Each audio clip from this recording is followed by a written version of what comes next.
ये देखो, question number 10th का one. The number of hydrogen bonded water molecules associated with stoichiometry. ये भी बहुत पूछे जाने वाला क्वेश्चन है। CuSO4 डॉट, ये ब्लू कलर का होता है सॉल्ट, इसे ब्लू विट्रियोल बोलते हैं।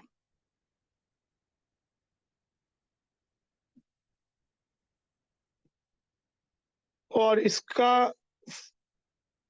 4 वाटर जो होता है वो लिगैंड की तरह काम करता है,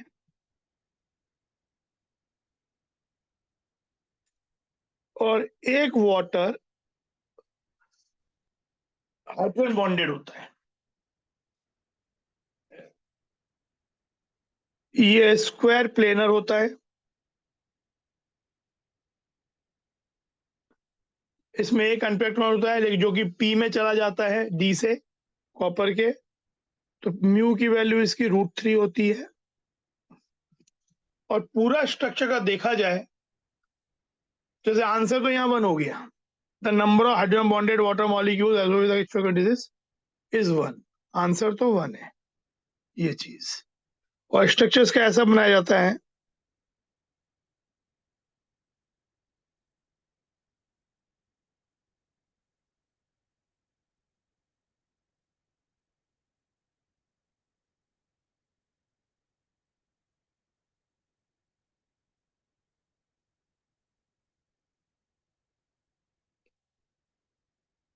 फिर इधर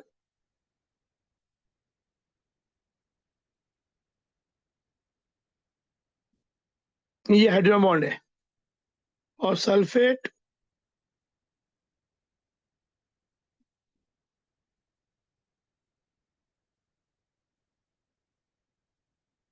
और इसमें हाइड्रोजन बॉन्ड है। ये डॉटेड लाइन इज,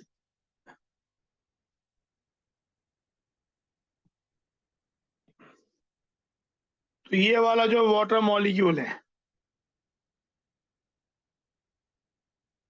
ये हाइड्रोजन बॉन्डेड है, और ये वाले चारों लिगैंड की तरह काम कर रहे हैं।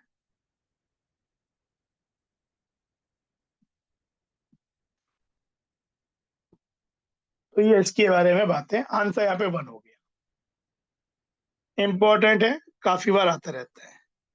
ये भी पूछ सकते हैं कितने वाटर मॉलिक्यूल लिगेंड की तरह काम कर रहा है, तो आंसर 4 हो जाएगा। इफ दे आस्क कि how many water molecules acting as ligand, then answer is 4। How many hydrogen bonded, 1।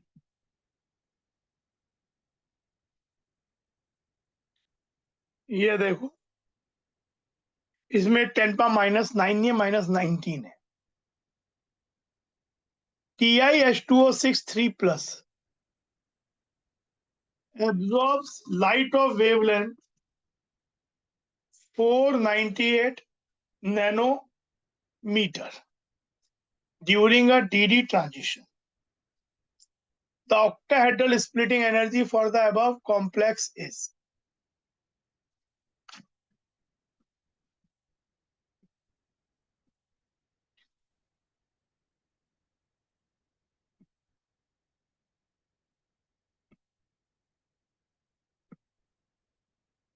यहाँ पे Ti3+ है।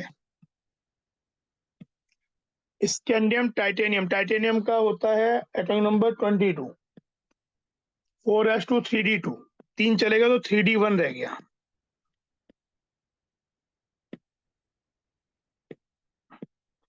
तो ये एनर्जी एब्जॉर्ब करके ऊपर राइज होता है। इसी लगा से हीट कर देंगे तो स्प्लिटिंग बंद हो जाएगा, कलरलेस हो जाएगा ये। तो ये वेवलेंथ, इसका में डेल्टा वो निकालना है, that will be equal to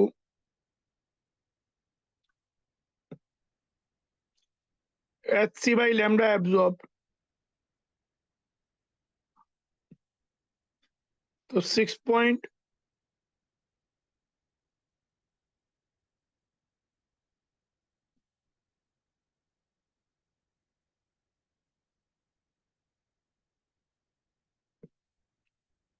और ये हो जाएगा 498 इंटू 10⁻⁹। ये सॉल्व करके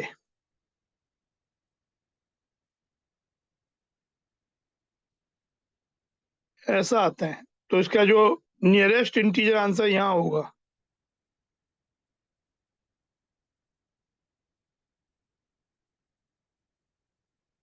तो आंसर 4 हो जाएगा।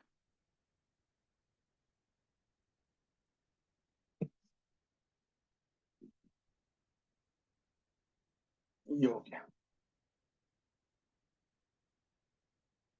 तो ये आपका इस तरीके से चीजें हो जाएगा।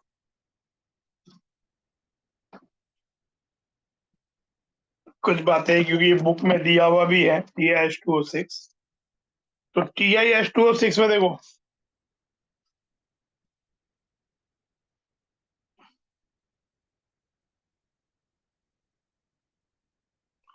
कुछ और इन्फो,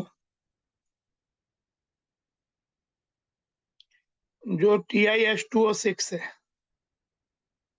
ये बुक में कलर के बारे में जब डिस्कशन किया है तो थ्योरी में ये पर्टिकुलर एग्जांपल डिस्कस किया है। वहां दिया है लैम्डा एब्जॉर्ब नियरली 500 नैनोमीटर, देखो 500 के आसपास ही यहाँ पे। इसका कलर होता है ब्लू ग्रीन, जो एब्जॉर्ब होता है। कॉम्प्लीमेंट्री कलर जो कंपाउंड का होता है,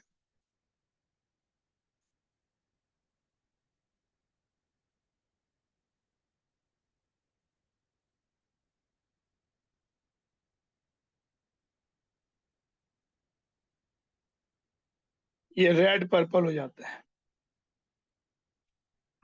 यहाँ पे जानना जरूरी नहीं है, इस क्वेश्चन के लिए नॉलेज जरूरी नहीं है, इसके लिए बस केवल लैम्डा मालूम होने से ही काम चल जाएगा।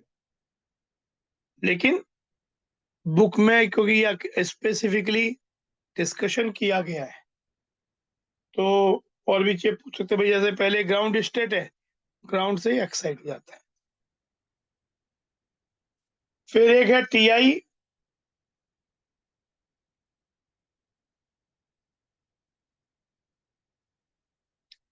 इसमें लैम्डा एब्जॉर्ब 590 होता है,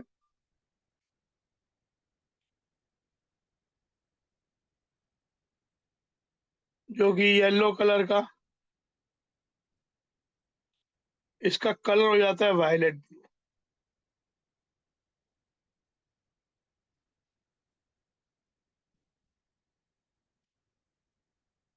लिखा भी है, फॉर एग्जाम्पल अगर हम इसे वाटर रिमूव कर दे हीट करके, जैसे ऑन हीटिंग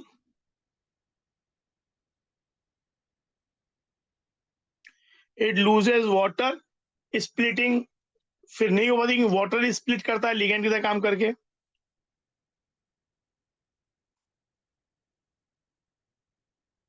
तो it becomes colourless. Similarly copper sulphate भी हीट करने पे कलरलेस बन जाता है, क्योंकि उसकी स्प्लिटिंग के लिए भी वाटर एज अ लिगेंड ही responsible.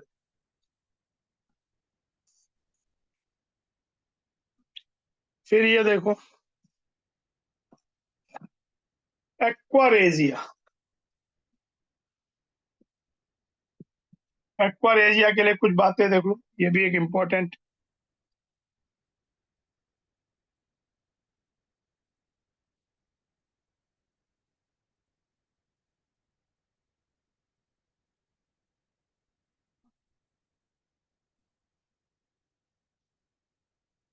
Concentrated HNO3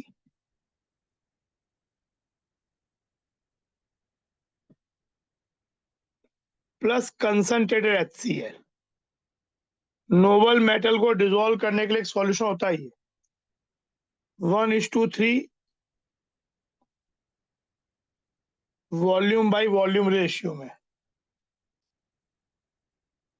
use to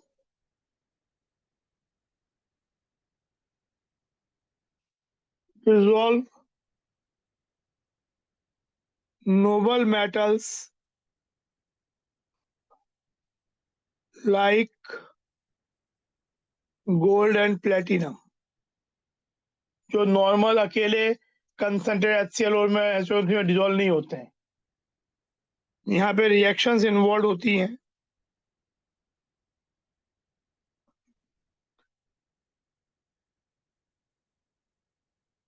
gold के संग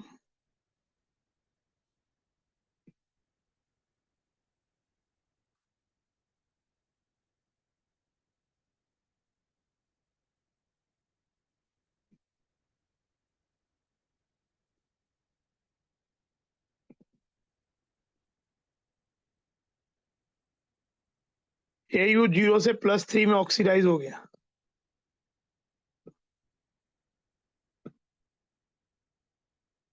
और NO3 माइनस NO गैस में रिड्यूस हो जाता है।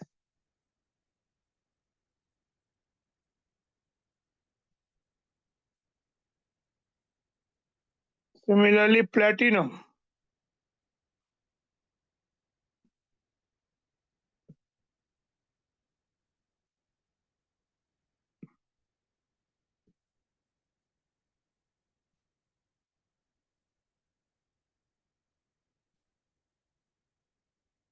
बनाता है PtCl6 2 माइनस, PtF4+ हो गया,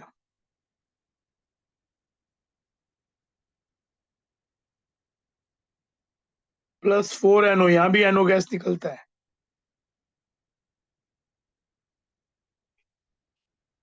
इसका कलर येलो होता है, aqua yellow colour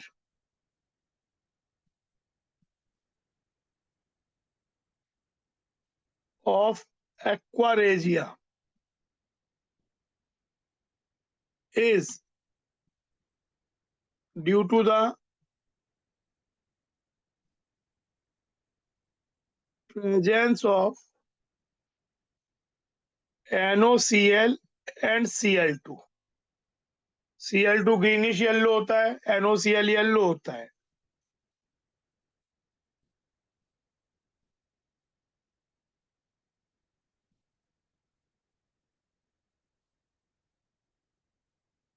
actually NO और नेसेंट को मिलकर NOCl बना जाते हैं।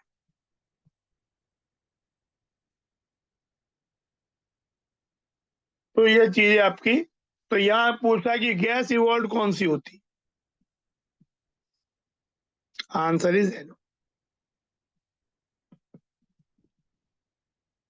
ए आंसर हो।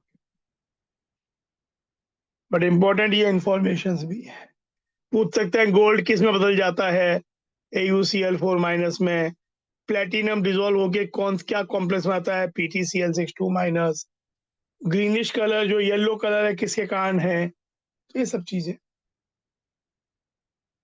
रेशियो पूछ सकते हैं कई, दिस में be asked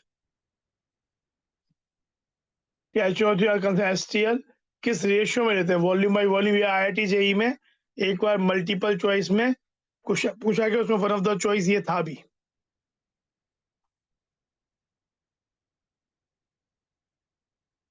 A very famous reaction in this question. Many aspects of this are asked at different times in exams. हल्का सा इस पूरी रिएक्शन के बारे में समझ लेते हैं।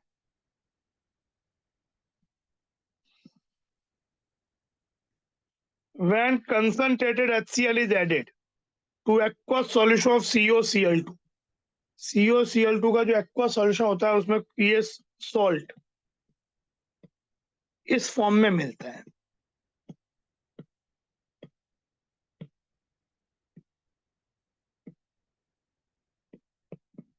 Hexa aqua cobalt 2 ion. इसका कलर पिंक होता है,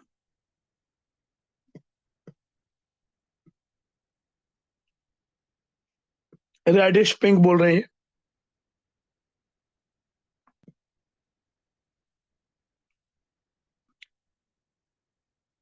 कंसंट्रेटेड HCl तो Cl माइनस आयन आएगा।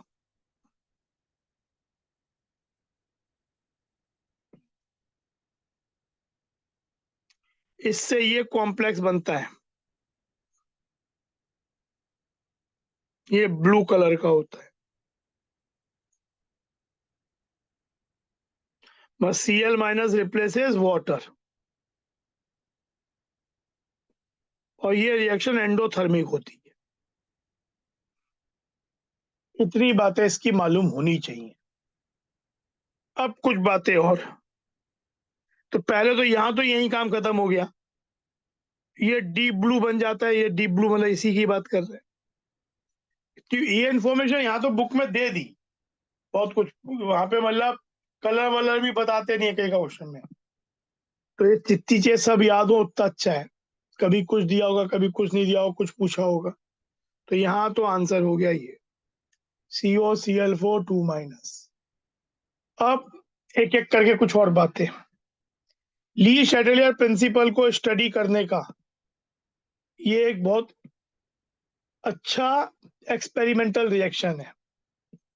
जैसे इसमें पहले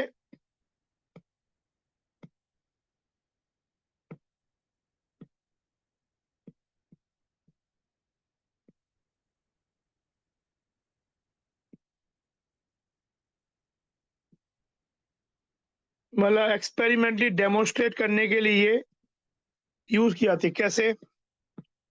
अगर हम यहाँ पे जैसे सॉल्यूशन में जब आप ये होगा रूम टेम्परेचर पे, तो ये डीप ब्लू है, ये रेडिश पिंक है, तो एक पर्पल कलर जैसा सॉल्यूशन जब दोनों अवेलेबल है सिग्निफिकेंट अमाउंट, तो पर्पल कलर जैसा सॉल्यूशन रहेगा। अब अगर इसमें हम और HCl ऐड कर दें या NaCl ऐड कर दें या कैल्शियम क्लोराइड कर दें, ये सबके सब Cl माइनस को इंक्रीज करेंगे। All will increase Cl minus, reaction favors forward,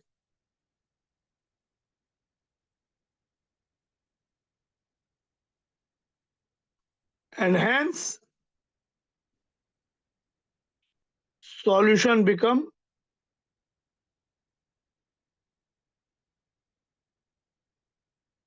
blue, deeper blue colour deeper होता जाएगा।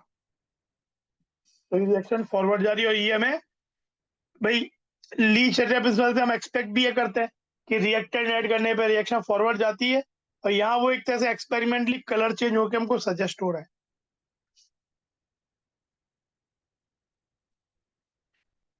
Addition of acetone,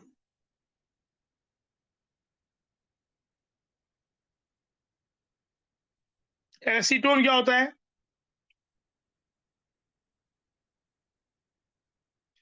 absorbs water. तो वाटर को जब ये एब्जॉर्ब करेगा एसीटोन, तो आप प्रोडक्ट को रिमूव करो तो रिएक्शन आगे जाएगी। तो reaction favours forward, hence again यही सेम चीज ब्लू कलर डीपन्स।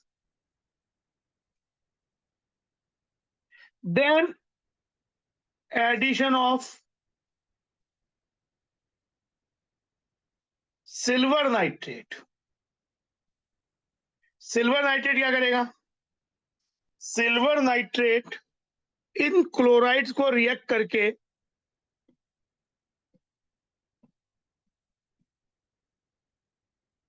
AgCl बना देगा, और प्रेसिपिटेट बन के बाहर चले जाएंगे, Cl माइनस रिमूव हो जाएंगे। तो Cl माइनस रिमूव होते ही ये रिएक्शन बैकवर्ड आ जाएगा and solution becomes pink.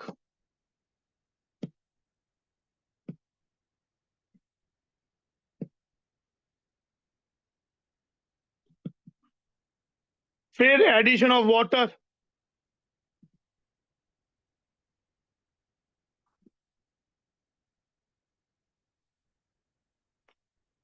Favours backward reaction, क्योंकि आपने प्रोडक्ट ऐड किया है,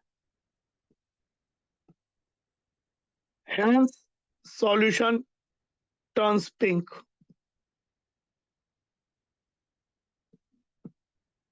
देन टेम्परेचर इंक्रीज करना, टेम्परेचर इंक्रीज करके हम हीट देते हैं सिस्टम को, तो reaction favours in endothermic direction. यहाँ पे एंडोथर्मिक डायरेक्शन फॉरवर्ड है, तो reaction favours forward reaction, hence colour blue हो गया। टेम्परेचर डिक्रीज किया, मतलब ट्यूब, टेस्ट ट्यूब को लेके आइस कोल्ड सॉल्यूशन में डाल दिया। Favours, actually temperature increase favours endothermic, temperature decrease favours exothermic. Hence backward, so pink colour हो जाएगा मेनली। तो ये एस्पेक्ट पे भी काफी क्वेश्चंस आते हैं। ये कलर तो मालूम होना ही चाहिए, और फिर इसके जरा से कोऑर्डिनेशन वाले एस्पेक्ट। तो देखो अगेन मैं एक बार रिएक्शन लिखता हूं।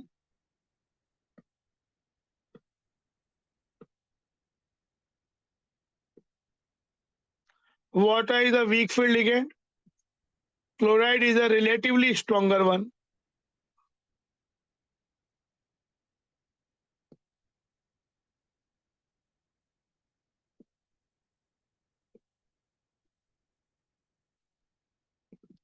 तो यहाँ पे देखो CO2 प्लस है,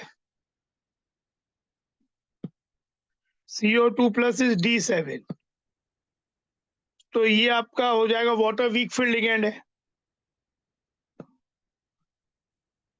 तो यहाँ पे ज्यादा बड़ी स्प्लिटिंग नहीं होगी, तो D7 ऐसा होगा आपका T2G अनपेयर्ड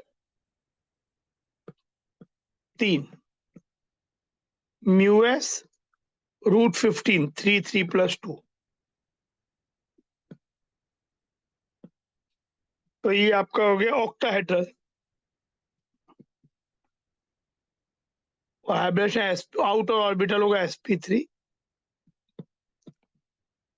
यहाँ पे भी CO2 प्लस ही है, तो ये टेट्राहेड्रल है।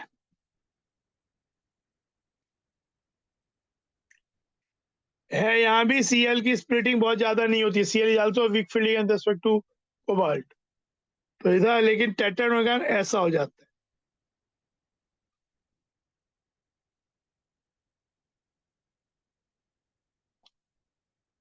Eg4 T2G3,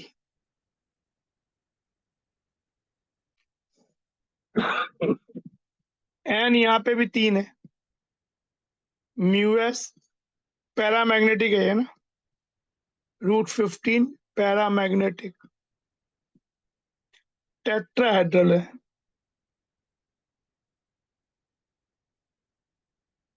sp3 है।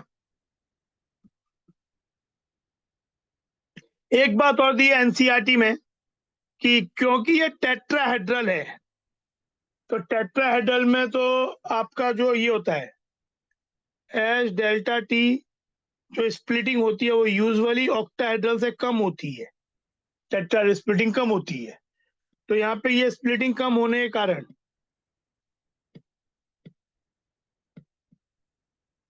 It absorbs longer wavelength, longer lambda radiations। और एक बात होती है कि लॉन्ग जितने लैम्डा बढ़ता जाएगा, जो कॉम्प्लीमेंट्री कलर है उसकी इंटेंसिटी बढ़ जाएगी। इंटेंसिटी, कलर इंटेंसिटी जो होती है is proportional to lambda absorb. जितना लॉन्गर वेवलेंथ का कलर होगा, रेडिएशन एब्जॉर्ब होगा, उतना कॉम्प्लीमेंट्री कलर की इंटेंसिटी ज्यादा होगी।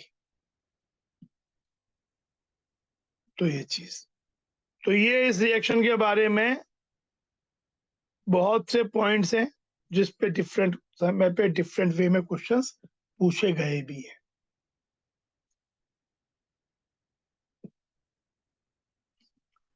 ये देखो, colour of KMnO4 is due to KMnO4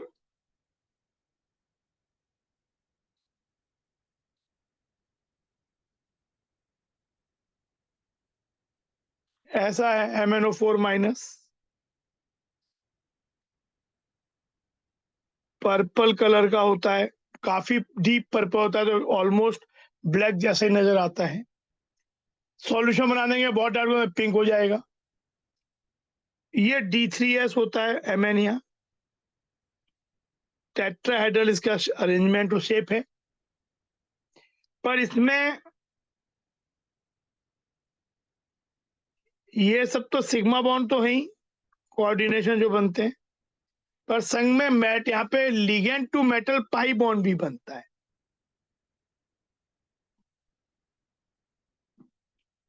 तो दैट उसे बोलते हैं, उसके कारण एक लिगेंड टू मेटल चार्ज, ये इसका जो कलर का कारण होता है, its colour region is not DD transition, the colour region is a ligand to metal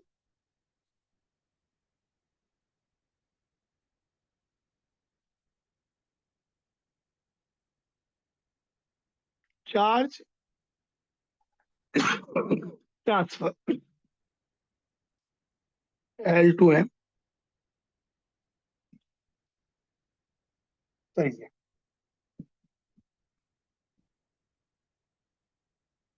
तो ये इसका हो गया।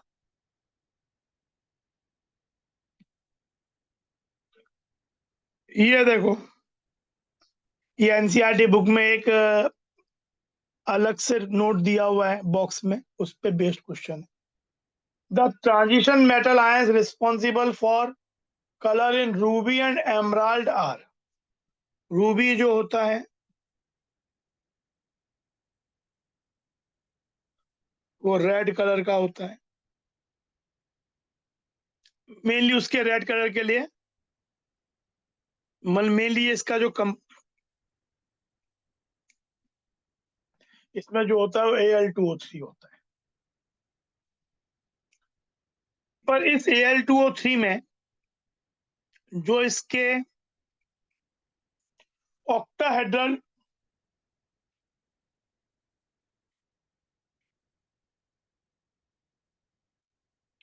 वॉइड्स होते हैं, उसमें कुछ Cr3+ आयंस आ जाते हैं, रिप्लेस कर देते हैं Al को, जिससे क्या होता है, विजिबल लाइट इस पे पड़ती है तो DD ट्रांजिशन होता है।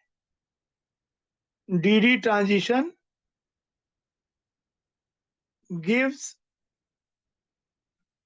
रेड कलर टू इट, मतलब ऐसा लाइट एब्जॉर्ब होता है जिसका कॉम्प्लीमेंट्री कलर रेड होता है। Emerald green,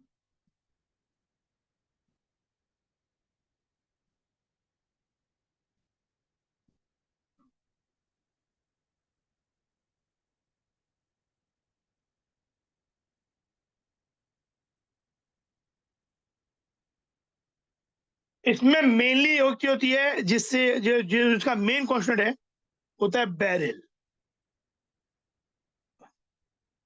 B3, Al2, Si6O18। बहुत बार इसका फॉर्मूला पूछ लेते हैं बेरिल का। बेरिलियम +2 है यहाँ पे, ये +3 है, +4 ऑक्सीजन स्टेट, ये तो -2 है। तो इसमें भी एक्चुअली जो क्रिस्टल में ऑक्टाहेड्रल साइट्स होती हैं,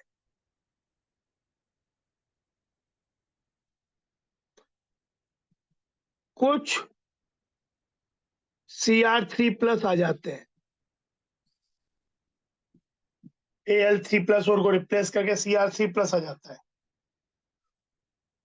and give DD transition.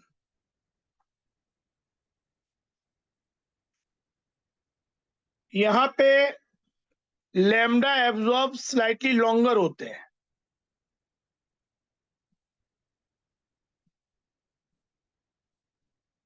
Delta splitting कुछ कम हो गया होगा, तो जैसे जो येलो, रेड और यहाँ पे एब्जॉर्प्शन होता है येलो,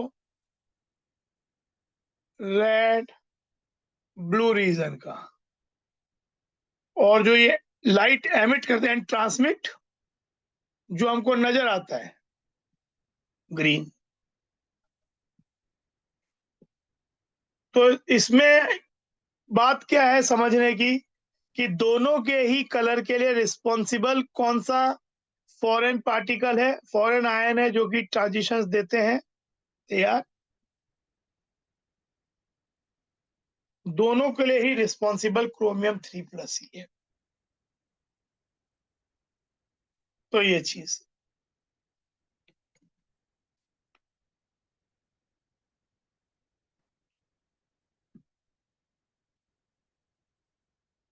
ये 12 का 1,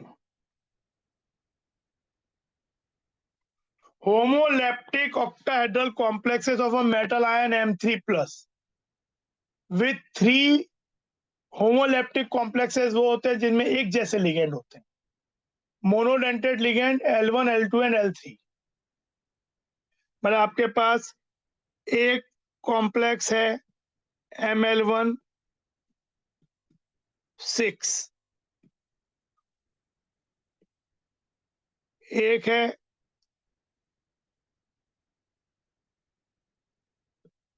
ये, और एक है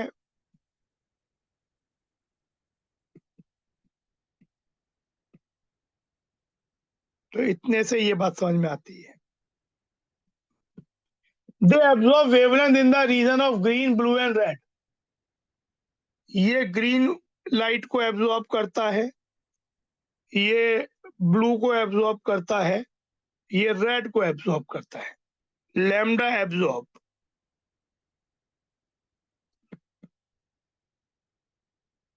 बाई विबग्योर।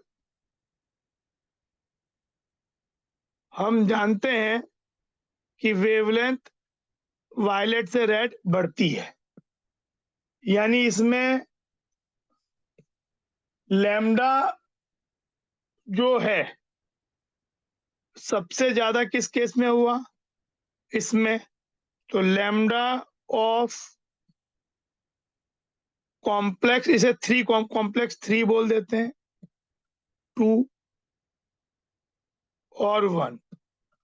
तो लैम्डा 3 जो है एब्जॉर्ब हुआ वो लॉन्गर है देन, रेड यहाँ है, फिर ग्रीन है,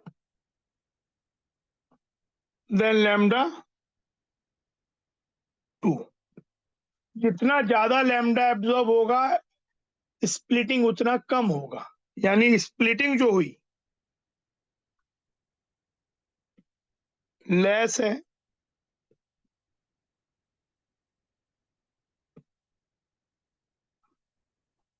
स्प्लिटिंग जितनी कम हुई स्ट्रेंथ ऑफ द लिगेंड उतनी कम होगी, यानी लिगेंड स्ट्रेंथ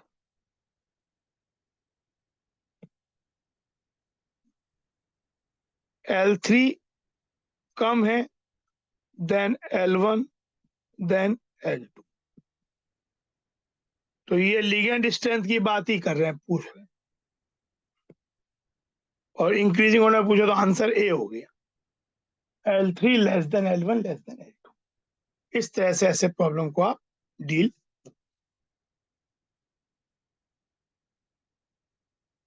समझे ये चीज। ये देखो, the step wise formation of CuNH3 4 2+ is given below. सबसे पहले क्यूप्रिक में एक अमोनिया आके जुड़ा, तो CuNH3 2+ बना, फिर उसमें एक अमोनिया और जुड़ा तो डाइएमाइन हुआ, फिर तीसरा, फिर चौथा। तो ओवरऑल ये रिएक्शन हो जाएगी अगर सबको ऐड करेंगे,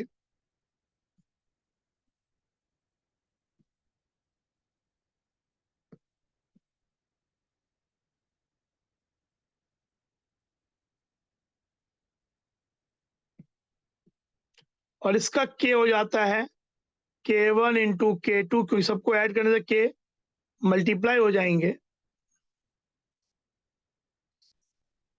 तो जो overall equilibrium constant for this है वो तो ये हो जाएगा K1 इंटू जो KF है,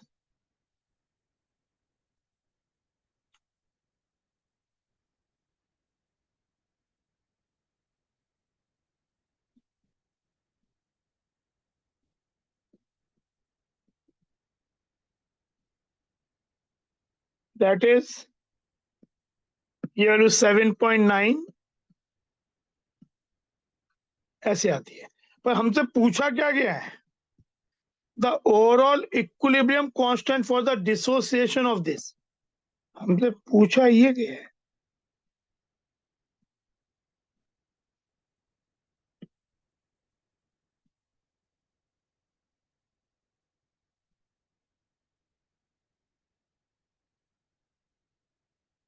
अब KD हो जाएगा 1/KF reverse, which is 1 which is 10/7.9 into 10⁻⁻12, जिस फॉर्मेट में चीजें दी हुई है।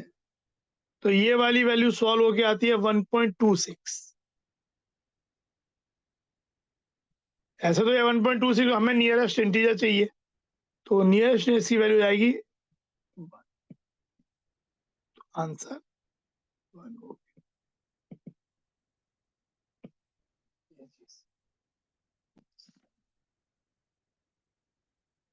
ये आपका स्टेप, इसको KF को स्टेबिलिटी कांस्टेंट भी बोलते हैं, फॉर्मेशन कांस्टेंट, स्टेबिलिटी कांस्टेंट, ये चीज।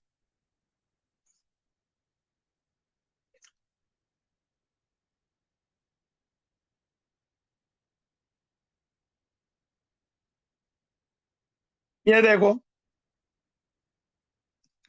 which one of the following complexes is violet in color? ये एक बहुत ही फेमस टेस्ट है सल्फाइड आयन का, सोडियम नाइट्रोप्रोसाइड टेस्ट। ये जो सल्फाइड है जो लेसाइन एक्सट्रैक्ट से आता है,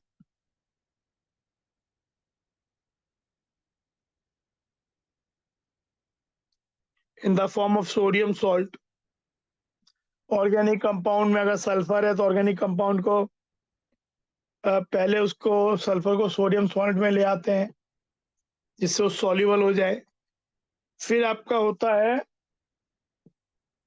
FeCN5NO2-, यहाँ पे Cn पे -1 चार्ज है, NO पे +1 चार्ज है, तो ओवरऑल ये Fe पे यहाँ पे +2 चार्ज है, तो ओवरऑल -2 है। ये रेड कलर का होता है, इसे बोलते हैं सोडियम नाइट्रोप्रोसाइड। रिएक्ट करके बन जाता है सोडियम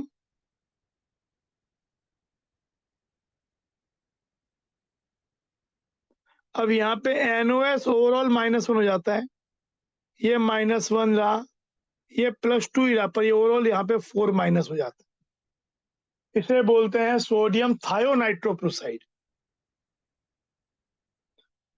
आगे सोडियम भी होता है ना सॉल्ट में, ये सोडियम थायो नाइट्रोप्रोसाइड, मेनली थायोनाइट्रोप्रोसाइड बोल लो, ये वायलेट PPT होता है। तो यही यहाँ पे पूछा जा रहा है एक्चुअली,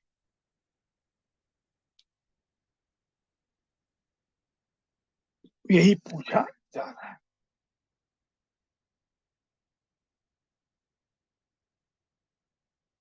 तो ये आपका हो गया।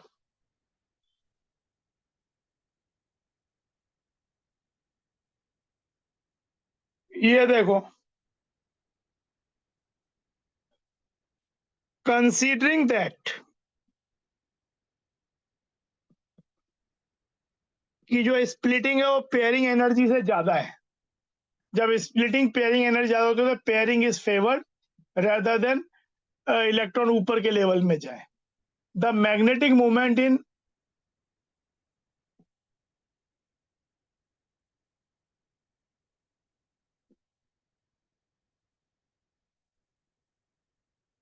यहाँ पे ये तो 2+ हो गया। रुथेनियम आयरन ग्रुप का है, iron ruthenium osmium, iron ruthenium osmium. तो रुथे जैसे आयरन का Fe2+D6 होता है 3D6, रुथेनियम 2+ होगा 4D6। Water week field ligand है, नहीं इस केस में वाटर तो बोल रहे हैं delta not greater than P. ये बात है भी, जैसे जैसे नीचे जाते हैं इवन वीकर फील्ड लिगेंड उन मेटल के लिए स्ट्रॉन्गर की तरह काम कर होता है। तो यहाँ पे इसका मतलब है कि स्प्लिटिंग सफिशिएंट हुई है, तो यानी यहाँ पे पेयरिंग पहले प्रेफर होगी। तो 6 जो होंगे वो ऐसे हो जाएंगे, ईजी खाली रहेगा।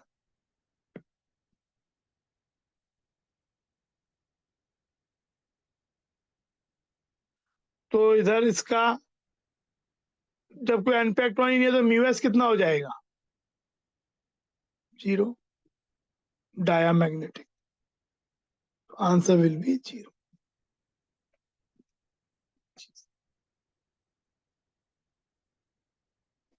तो ये आपका हो गया, आसानी क्वेश्चन था। 13 का 2, complexes Ml5 of metals nickel and iron have ideal square pyramidal and, तो जो ये बोला है निकल का जैसे मान लो NiL5 बन गया, तो ये बोला है कि आइडियल स्क्वायर पिरामिडल है।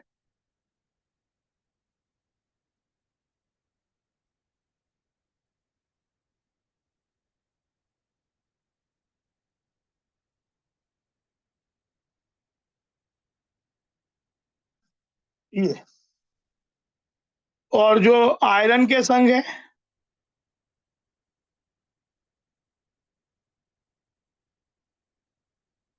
उसको बोला है कि ये ट्राइगोनल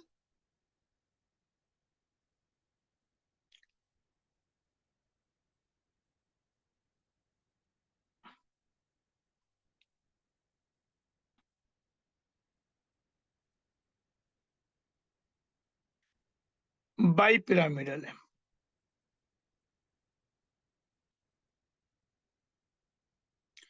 अब पूछा है the sum of 90 degree 120 degree and 180 degree LML, मतलब मेटल, मेटल तो यहाँ पे ये है, यहाँ पे ये, एंगल्स का सम कितना है।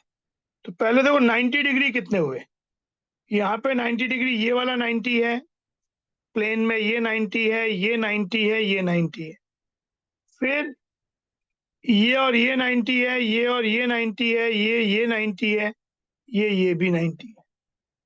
तो यहाँ पे LML 90 डिग्री हो गया 8, यहाँ पे 120 डिग्री पे कोई भी नहीं है,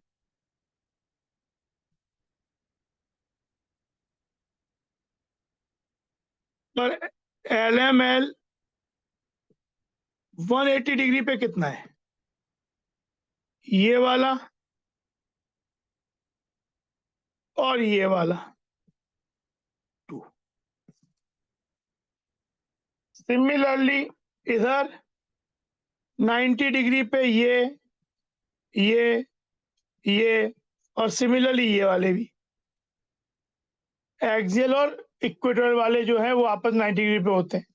तो यहाँ पे LML 90 डिग्री पे हो जाएगा 6, LML 120 डिग्री पे हो जाएगा इक्वेटोरियल प्लेन में 3, ये 3, और LML 180 डिग्री पे बिटवीन दो एक्सियल के बीच में 1।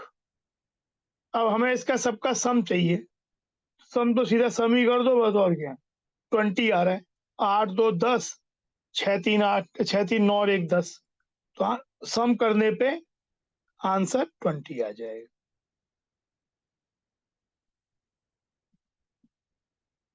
Answer is 20।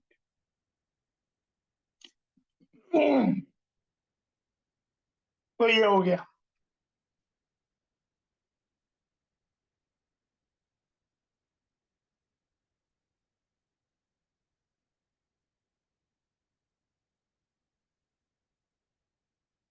अरे ये क्वेश्चन है, ये जेई एडवांस 2013 का क्वेश्चन है। EDTA 4 minus ethylene diamine tetracetate. EDTA is a hexadentate ligand, होता ये है CH2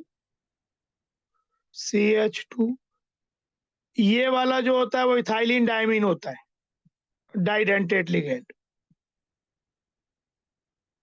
जिसे इथेन 1,2 डायमाइन या EN एब्रीविएट भी करते हैं।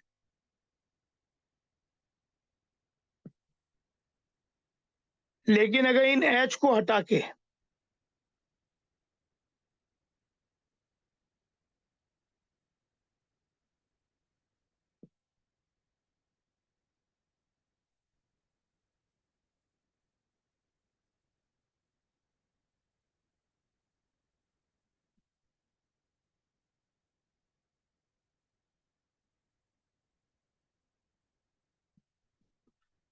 यहाँ पे ये डोनर, ये डोनर, ये डोनर, ये डोनर, 6 डोनर्स होते हैं। तो अगर ये बोला जाए कोबाल्ट है, कोबाल्ट का अगर हेक्साडेंटेट लिगेंड तो एक ही EDTA काफी है। तो यही बात हो भी रही है, कोबाल्ट का 3+ है, EDTA 4 माइनस होता है, तो अल्टीमेटली कॉम्प्लेक्स ही है। अब ये बोले total number of NCOO bond angles है। तो देखो अब हम ये बनाते हैं।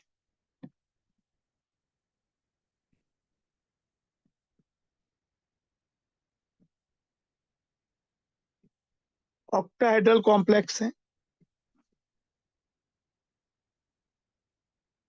एक N डोनर है, तो 2 N ऐसे आ गए जो कि कोबाल्ट को डोनेट करेंगे।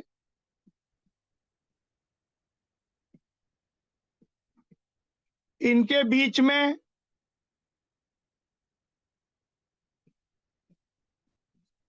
ये CH2 रहता है। उसके बाद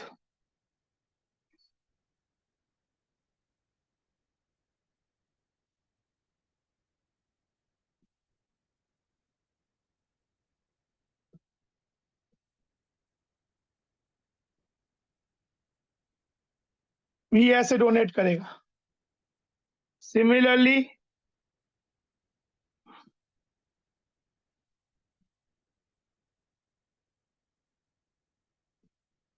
ये हो गया, फिर इधर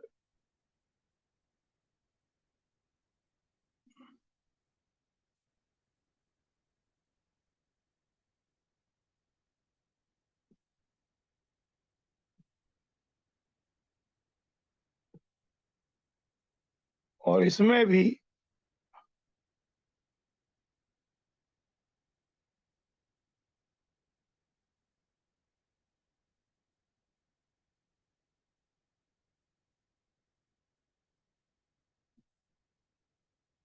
ऐसा कुछ है।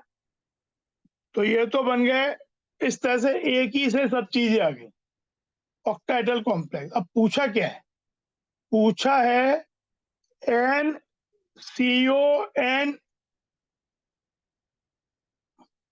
कितने बॉन्ड्स होंगे, कितने बॉन्ड एंगल्स होंगे। तो देखो इस N से स्टार्ट करो, NCO नहीं, NCON पूछा है, क्या पूछा है, NCOO पूछा है। NCON तो एक ही होगा, तो NCO कैसा आएगा, ये लिया, इस वाले N से लिया, तो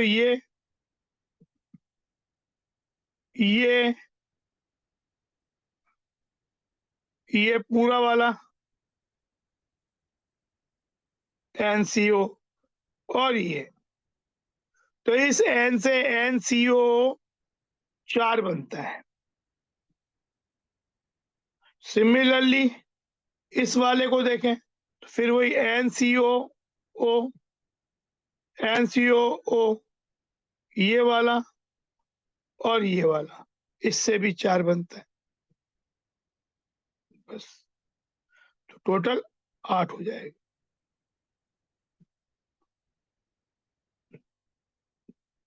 कुछ इसमें एनसीओ 90 डिग्री वाले हैं, पर ये एनसीओ जो है एक्चुअली 8 में से 6 90 डिग्री वाले हैं, क्योंकि ये वाला भी 90 है, लेकिन ये जो एनसीओ है 180 है, ये एनसीओ 2 है, तो इसमें 90 डिग्री वाले 6 हैं और 180 डिग्री वाले 2 हैं। आंसर अभी जो हमें पूछा है दैट इज 8।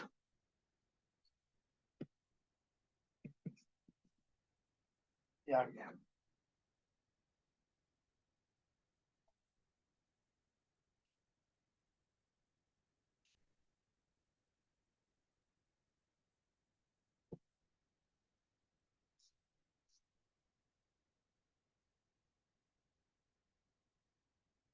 अब ये देखो,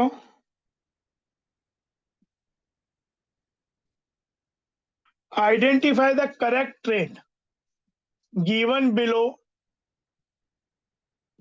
एक्चुअली डेल्टा नोट की वैल्यूज के बारे में बात करें तो डेल्टा नोट के बारे में देखो, डेल्टा नोट जो होता है depends upon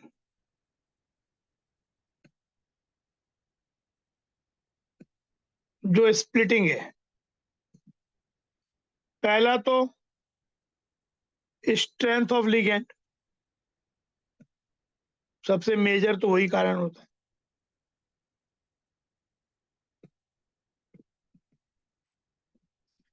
it is proportional to strength of ligand.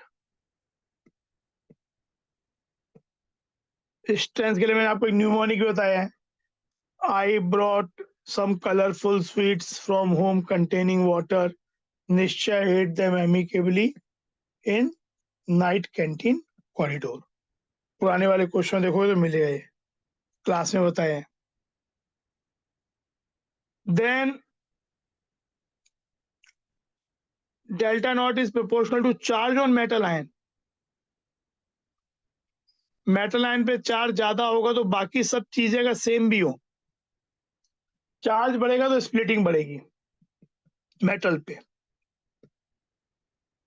और delta naught depends on to which d series metal belongs. जैसे हम डाउन जाते हैं 3D 4D 5D, सब कुछ सेम रहे पर मेटल बदल रहा है तो स्प्लिटिंग बढ़ेगी। लिगेंड सेम है, charge on the metal ion same है, लेकिन जस्ट मेटल 3D से 4D हो तो उसकी स्प्लिटिंग बढ़ेगी। तो अब देखो यहाँ delta naught of CrH2O6 2+ is greater than MoH2O6 2+। No, false है, क्योंकि MO तो नीचे है, क्रोमियम मोलिब्डेनम और वोल्फ्राम होता है, तो इसका ज्यादा होना चाहिए। और delta naught of TiH2O6 3+ greater than, ये बात ट्रू है, हमें दोनों ट्रू चाहिए, क्योंकि यहाँ पे क्या Ti3+ है, वहां Ti2+ है, तो फ्रॉम सेकंड पॉइंट ये बात सही है। सेकंड वाले में ये वाली बात तो हम गलत कह ही चुके हैं पहले ही, ये वाली बात भी गलत हो गई। यहाँ तो यहाँ पे देखो ये बात सही है और ये वाली बात भी सही है, तो आंसर सी हो जाए on the basis of this. ये इंपॉर्टेंट चीज चल इसके बेसिस पर हमने डिस्कस किया है। क्रोमियम मोलिब्डेनम वोल्फ्राम एक ही ग्रुप की, तो ये चीज, ये देखो, which of the following complex ion has electrons that are symmetrically filled in both T2G and EG orbital। तो देखो यहाँ पे Fe3+ है, ये वीक फील्ड लिगेंड है, तो इसमें 3+ मतलब हो गया D5। तो यहाँ फिलिंग कैसी होगी, कम स्प्लिटिंग हुई है, तो एक एक एक और फिर, तो एक्चुअली यहाँ पे T2G3 EG2 symmetrical filling, answer तो यही मिल गया। पर बाकी एक बार चेक करा देता हूँ कि बाकी सब गलत भी तो है। एग्जाम में if you are 100% sure, need not to move forward and अगला क्वेश्चन करो, लेकिन अभी हम सीख रहे हैं। ये Mn2+ है, cyanide strong field ligand, Mn2+ मतलब D5, तो यहाँ हो जाएगा पेयरिंग विल प्रेफर, तो ये T2G5 EG0, तो सिमेट्रिकली फिल्ड नहीं है, तो ये आंसर नहीं है। सी CO,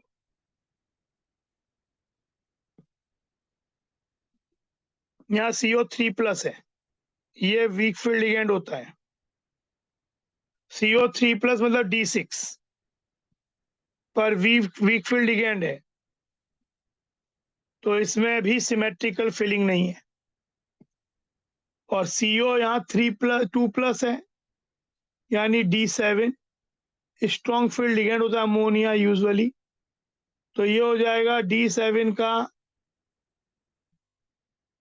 पहले पेयरिंग, फिर एक ऊपर चला गया, तो ये भी सिमेट्रिकली फिल्ड नहीं है, तो आंसर ए हो गया।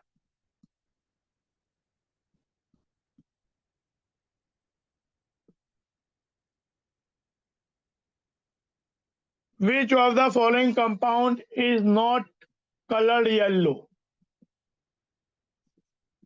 ये एक्चुअली टेस्ट पे बेस्ड क्वेश्चन है। ये बेरियम का टेस्ट होता है, पोटेशियम क्रोमेट के संग रिएक्ट करते हैं बेरियम के सॉल्युबल सॉल्ट को, तो आपका येलो पीपीटी ऑफ CrO4, वैसे भी क्रोमेट्स येलो होते हैं, ये येलो है। ये कोबाल्ट नाइट्रेट टेस्ट होता है, उसमें ये येलो कलर कंपाउंड बनता है।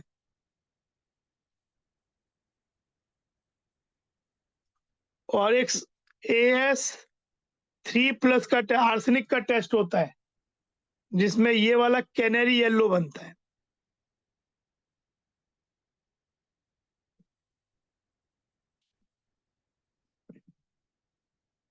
ये हो गया, ये ब्लूइश व्हाइट होता है। जब हम Zn2+ को K4FeCN6 के संग रिएक्ट करते हैं, तो ये वाला ब्लूइश व्हाइट प्रेसिपिटेट बनता है, ये बनता है, या अगर ये एक्सेस ले लें तो K2ZnFeCN6 बन जाता है। तो ये येलो नहीं, दिस इज नॉट येलो, तो ये चीज येलो नहीं है, इसलिए आंसर आपका ये हो जाएगा ए।